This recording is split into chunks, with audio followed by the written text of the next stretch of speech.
जय श्री कृष्णा, राधे राधे, जय माता दी। मैं शोभना वैष्णव आपके अपने यूट्यूब चैनल में आप सभी का स्वागत करती हूँ। आज मैं आपको मंगलवार व्रत की कथा, विधि और महत्व बताने जा रही हूँ। कृपया ध्यानपूर्वक सुने। मंगलवार व्रत का महत्व। हमारा देश भारतवर्ष पारायण एवं व्रतों का देश है। हमारे यहाँ वार, मास, संक्रांति, तिथि आदि सभी के अलग अलग व्रत हैं। प्रत्येक व्रत का अलग अलग महत्व और फल है। व्रत न केवल अपने आराध्य देवी देवताओं को प्रसन्न करने के लिए सुख शांति की कामना, धन, पति, पुत्र प्राप्ति हेतु, बल्कि महाकष्ट, असाध्य रोगों के समूल दमन, अपने पूर्व पाप कर्मों के फल स्वरूप मिलने वाले दुखों के निवारण हेतु प्रायश्चित रूप में भी किए जाते हैं। वास्तव में संसार महासागर में मानव मात्र के जीवन रूपी नौका को पार लगाने वाले मोह माया के बंधनों से मुक्त हो भगवान के ध्यान में लग मोक्ष की प्राप्ति में सहायक अगर कोई है तो यह व्रत है। बीमारी एवं शारीरिक कष्टों को दूर करने के लिए महामारी शमन व्रत, मदर व्रत, यज्ञभांतक व्रत आदि किए जाते हैं। मानव को मिलने वाले सुखों दुखों में मूल रूप के पाप एवं पुण्य का फल है। पाप कर्मों के फलस्वरूप मिलने वाले कष्टों को दूर करने एवं अपने पापों का प्रायश्चित व्रत द्वारा ही संभव है। प्रायश्चित में दान, उपवास, जप, हवन, उपासना प्रमुख है। यह सब कार्य व्रत में ही किए जाते हैं। प्रायश्चित करने से पाप और रोग दोनों ही क्षीण हो जाते हैं और जीवन में आरोग्य एवं सौभाग्य की वृद्धि होती है। मंगल जन्म लग्न, वर्ष लग्न, महादशा, अनार, प्रत्यंतर दशा गोचर में अनिष्टकारी हो तो उसकी शांति के लिए मंगलवार का व्रत किया जाता है। मंगलवार के प्रदातक देवता का वार है। मंगलवार मंगल के देवता जब प्रसन्न हो जाते हैं तो अपार धन संपत्ति, राज सुख, निरोगता, ऐश्वर्य, सौभाग्य, पुत्र पुत्री प्रदान करते हैं। युद्ध विवाद में शत्रुओं पर विजय, नौकरी में उच्च पद की प्राप्ति, यह सभी मंगल की कृपा से ही मिलता है। दुर्भाग्यवश अगर मंगल देवता रुष्ट हो जाएं, अगर मंगल देवता नीच स्थान में हों अथवा मंगल की दशा बदल कर क्रूर हो जाए तो यह देव सुख, वैभव, भोग, संतान तथा धन को नष्ट कर दिया करता है। सुख वैभव की प्राप्ति, संतान सुख, संतान दुख और कष्टों के निवारण हेतु मंगलवार का व्रत करना चाहिए। स्वभाव की क्रूरता, रक्त विकार, संतान की चिंता, संतान को कष्ट, कर्जे को चुकाना, धन की प्राप्ति न होना आदि निवारण हेतु मंगलवार का व्रत अति उत्तम एवं श्रेष्ठ साधन है। श्री हनुमान जी की उपासना से वाचिक, मानसिक और संसर्ग जनित पाप, उपपाप तथा महापाप दूर होकर सुख, धन तथा यश लाभ होता है। सभी प्रकार के सुख, ऐश्वर्य, रक्त विकार, राज दरबार में सम्मान, उच्च पद प्राप्ति एवं पुत्र प्राप्ति के लिए मंगलवार का व्रत किया जाता है। मंगलवार के व्रत की विधि। मंगलवार के व्रत को प्रत्येक स्त्री पुरुष कर सकता है। मंगलवार के दिन प्रातः काल उठकर अपमार्ग की दातून करके तिल और आंवले को चूर्ण को लगाकर नदी, तालाब अथवा घर में स्नान करें। स्वच्छ लाल रंग के वस्त्र धारण कर चावलों का अष्टदल कमल बनावें। उस पर स्वर्ण की मूर्ति बनवाकर प्रतिष्ठापित करें। लाल अक्षत, लाल पुष्प, लाल चंदन एवं लाल धान्य, गेहूँ, सूजी आदि के बने हुए पदार्थों का भोग लगावें। घर को गोबर से लीपकर स्थान पवित्र करें। फिर पति पत्नी सहित मंगल देवता का पूजन करें। मंगल देवता का ध्यान करें एवं इनके 21 नामों का जप करें जो निम्न प्रकार हैं। मंगल देवता के 21 नाम। पहला मंगल, दूसरा भूमिपात्र, तीसरा ऋणहर्ता, चौथा धन प्रदा, पांचवा स्थिरतासन, छठवा महाकाय, सातवां सर्व कामार्थ साधक, आठवां लोहित, नौवां लोहिताग्र, 10वां साम गान कृपांकर, 11 धर्मात्मज, 12वां कुज, 13वां भौम, 14वां भूमिजा, 15वां भूमि नंदन, 16वां अंगारक, 17 यम, 18 सर्वरोगहारक, 19वां वृष्टिकर्ता, 20 पापहर्ता, 21 सब काम फलदाता। नाम जप के साथ सुख सौभाग्य के लिए प्रार्थना करें। पूजन की जगह पर घी की 4 बत्तियों का चौमुखा दीपक जलावें। 21 दिन मंगलवार का व्रत करें और 21 लड्डुओं का भोग लगाकर वेद के ज्ञाता सुपात्र ब्राह्मण को दे दें। दिन में केवल एक बार ही भोजन करें। 21 व्रतों के अथवा इच्छा पूर्ति होने पर मंगलवार के व्रत का उद्यापन करें। उद्यापन के अंत में 21 ब्राह्मणों को भोजन कराकर तथा शक्ति स्वर्णदान करें। आचार्य को समर्थ अनुसार दक्षिणा देकर लाल बेल का दान करें। फिर स्वयं भोजन करें। मंगलवार के दिन स्वाति नक्षत्र हो तो उस दिन प्रातःकाल स्नान आदि से निवृत्त होकर मंगल यंत्र का निर्माण करें या मंगल देव की मूर्ति बनावें। मंगल की मूर्ति का लाल पुष्पों से पूजन करें। लाल वस्त्र पहनावें और गुड़, घी, गेहूं के बने पदार्थों का भोग लगावें। रात्रि के समय एक बार भोजन करें। पृथ्वी पर शयन करें। इस प्रकार मंगलवार का व्रत करें और 7वें मंगलवार को मंगल की स्वर्ण की मूर्ति का निर्माण कर उसका पूजन अर्चन करें।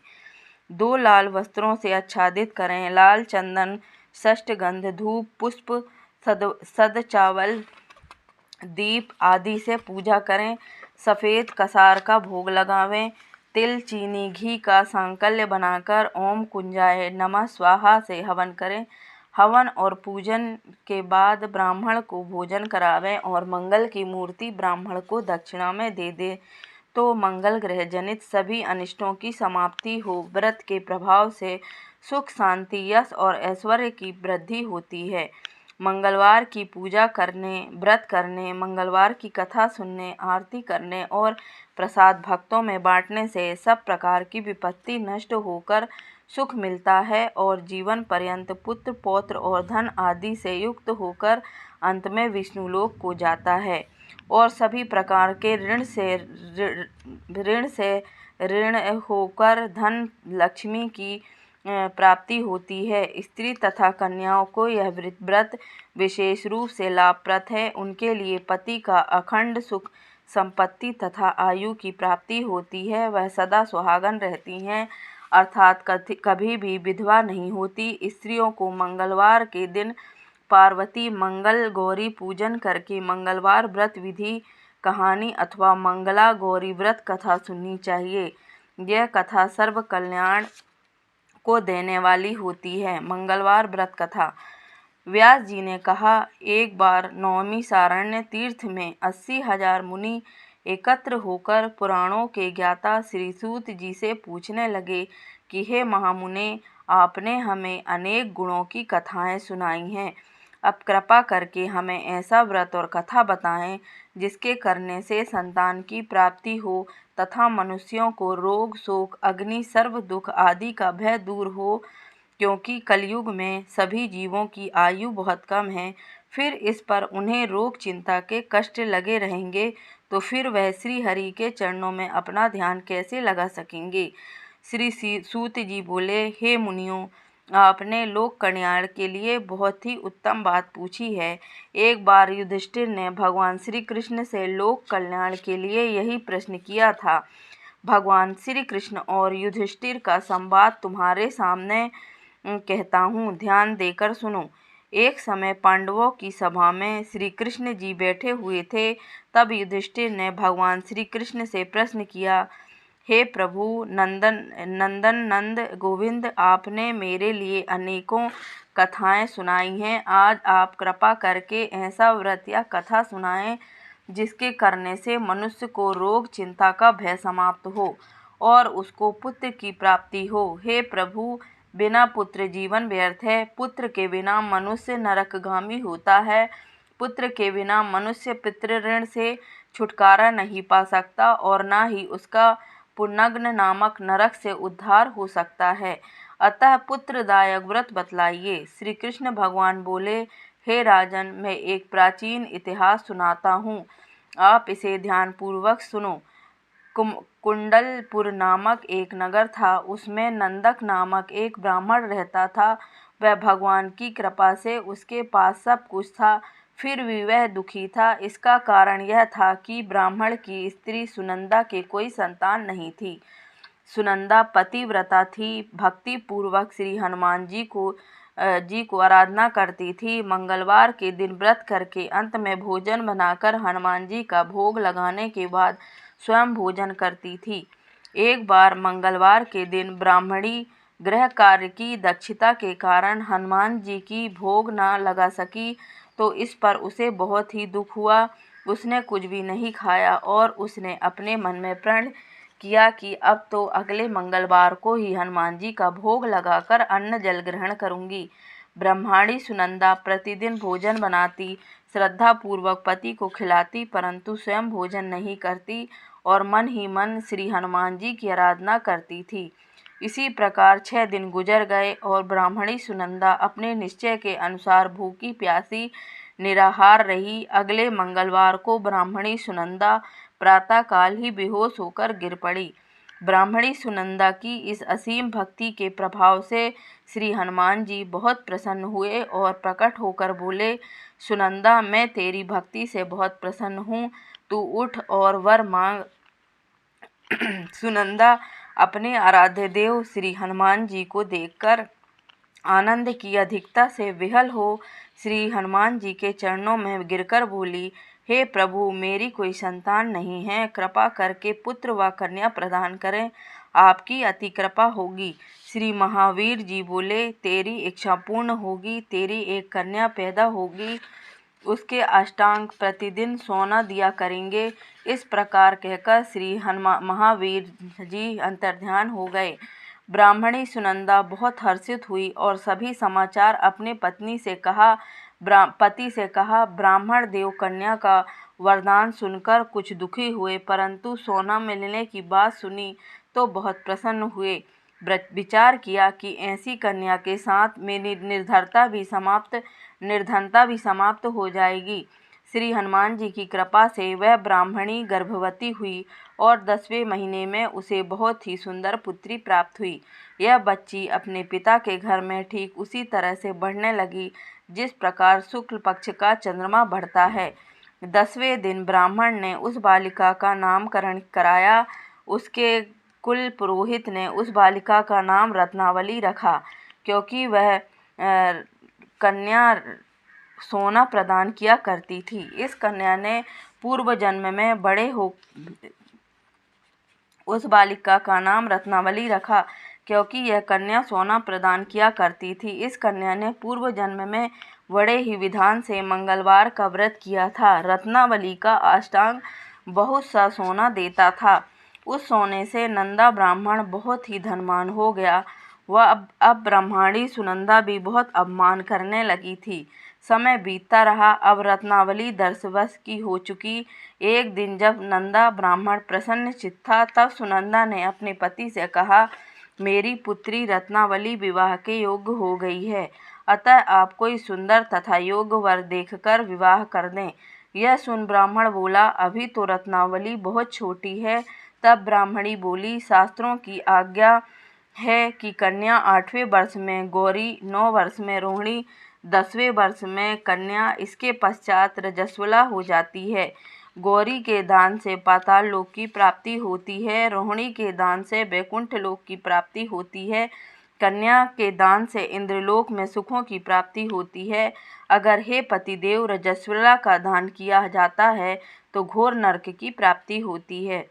इस पर ब्राह्मण बोला, अभी तो रत्नावली मात्र 10 ही वर्ष की है और मैंने तो 16-16 साल की कन्याओं के विवाह कराए हैं, अभी जल्दी ही क्या है। तब ब्राह्मणी सुनंदा बोली, आपको तो लोभ अधिक हो गया लगता है। अगर 11वें वर्ष में विवाह नहीं होता है तो उसके मासिक धर्म के रक्त का पिता और बड़े भ्राता को पान करना पड़ता है। शास्त्रों में कहा गया है कि माता पिता और बड़ा भाई रजस्वला कन्या को देखते हैं तो वह अवश्य ही नरकगामी होते हैं। तब ब्राह्मण बोला, अच्छी बात है, कल मैं अवश्य ही योग्य वर की तलाश में अपना दूध भेजूंगा। दूसरे दिन ब्राह्मण ने अपने दूध को बुलाया और आज्ञा दी कि जैसी सुंदर मेरी कन्या है वैसा ही सुंदर वर उसके लिए तलाश करो। दूत अपने स्वामी की आज्ञा पाकर निकल पड़ा। पंपई नगर में उसने एक सुंदर लड़के को देखा। यह बालक एक ब्राह्मण परिवार का बहुत गुणवान पुत्र था। इसका नाम सोमेश्वर था। दूत ने इस सुंदर व गुणवान ब्राह्मण पुत्र के बारे में अपने स्वामी को पूर्ण विवरण दिया। ब्राह्मण नंदा को भी सोमेश्वर अच्छा लगा और फिर एक शुभ मुहूर्त में विधि पूर्वक कन्यादान करके ब्राह्मण ब्राह्मणी संतुष्ट हुए। परंतु ब्राह्मण के मन में तो लोभ समाया हुआ था। उसने कन्यादान तो कर दिया था पर वह बहुत खिन्न भी था। उसने विचार किया कि रत्नावली तो अब चली जावेगी और मुझे इससे जो सोना मिलता था वह अब नहीं मिलेगा। मेरे पास जो धन था सब कुछ तो इसके विवाह में खर्च हो गया और जो शेष बचा है वह भी कुछ दिनों पश्चात समाप्त हो जाएगा। मैंने तो इसका विवाह करके बहुत बड़ी भूल कर दी। अब कोई ऐसा उपाय हो कि रत्नावली मेरे घर में ही रहे, अपनी ससुराल न जावे। लोभ रूपी राक्षस ब्राह्मण के मस्तिष्क पर छाता जा रहा था। रात भर अपनी सैया पर बेचैनी से करवटें बदलते बदलते उसने एक बहुत ही क्रूर निर्णय लिया। उसने विचार किया कि जब रत्नावली को उसका पति सोमेश्वर अपने घर के लिए जाएगा तो वह मार्ग में छिपकर सोमेश्वर का वध कर देगा और अपनी लड़की को अपने घर ले आवेगा, जिससे नियमित रूप से उसे सोना भी मिलता रहेगा और समाज का कोई मनुष्य उसे दोष भी नहीं दे सकेगा।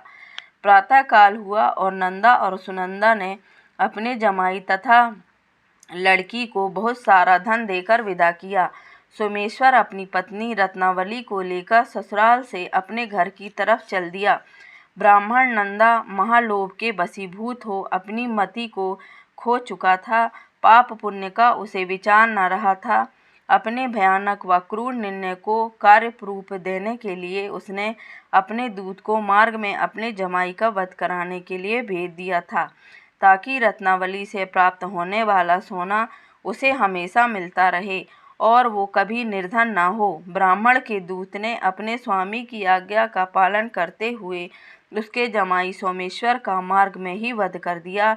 समाचार प्राप्त कर ब्राह्मण नंदा मार्ग में पहुंचा और रुदन करती अपनी पुत्री रत्नावली से बोला, हे पुत्री, मार्ग में लुटेरों ने तेरे पति का वध कर दिया है। भगवान की इच्छा के आगे किसी का कोई वश नहीं चलता है। अब तू घर चल, वहाँ ही रहकर शेष जीवन व्यतीत करना। जो भाग्य में लिखा है वही होगा। अपने पति की अकाल मृत्यु से रत्नावली बहुत दुखी हुई। करुण क्रंदन व रुदन करते हुए अपने पिता से बोली, हे पिताजी, इस संसार में जिस स्त्री का पति नहीं है उसका जीना व्यर्थ है। मैं अपने पति के साथ ही अपने शरीर को जला दूंगी और सती होकर अपने इस जन्म को, माता पिता के नाम को तथा सास ससुर के यश को सार्थक करूंगी। ब्राह्मण नंदा अपनी पुत्री रत्नावली के वचनों को सुनकर बहुत दुखी हुआ। विचार करने लगा, मैंने व्यर्थ ही जमाई वध का पाप अपने सर लिया। रत्नावली तो उसके पीछे अपने प्राण तक देने को तैयार है। मेरा तो दोनों तरफ से मरण हो गया। धन तो अब मिलेगा नहीं। जमाई वध के पाप के फल स्वरूप यम यातना भुगतनी पड़ेगी। यह सोचकर वह बहुत खिन्न हुआ। सोमेश्वर की चिता बनाई गई। रत्नावली सती होने की इच्छा से अपने पति का सिर अपनी गोद में रखकर चिता में बैठ गई। जैसे ही सोमेश्वर की चिता को अग्नि लगाई गई, वैसे ही प्रसन्न हो मंगल देव वहाँ प्रकट हुए और बोले, हे रत्नावली, मैं तेरी पति भक्ति से बहुत प्रसन्न हूँ, तू वर मांग। रत्नावली ने अपने पति का जीवन दान मांग लिया। तब मंगलदेव बोले, रत्नावली, तेरा पति अजर अमर है, यह महाविद्वान भी होगा और इसके अतिरिक्त तेरी जो इच्छा है वर मांग। तब रत्नावली बोली, हे ग्रहों के स्वामी, यदि आप मुझ पर प्रसन्न हैं तो मुझे यह वरदान दीजिए कि जो भी मनुष्य मंगलवार के दिन प्रातःकाल लाल पुष्प लाल चंदन से पूजा करके आपका स्मरण करें, उसको रोग व्याधि न हो, स्वजनों से कभी वियोग न हो, सर्प अग्नि तथा शत्रुओं का भय न हो। जो स्त्री मंगलवार का व्रत करे वह कभी विधवा न हो। मंगलदेव तथास्तु कहकर अंतर्ध्यान हो गए। सोमेश्वर मंगलदेव की कृपा से जीवित हो उठा। रत्नावली अपने पति को पुनः प्राप्त कर बहुत प्रसन्न हुई और मंगलदेव का व्रत प्रत्येक मंगलवार को करके व्रतराज और मंगलदेव की कृपा से इस लोक में सुख ऐश्वर्य को भोगते हुए अंत में अपने पति के साथ स्वर्गलोक को गई। इति श्री मंगलवार व्रत कथा समाप्त। अगर आपको मेरे द्वारा सुनी गई कथा अच्छी लगी हो तो कृपया कर लाइक करें, शेयर करें और सब्सक्राइब करें। धन्यवाद।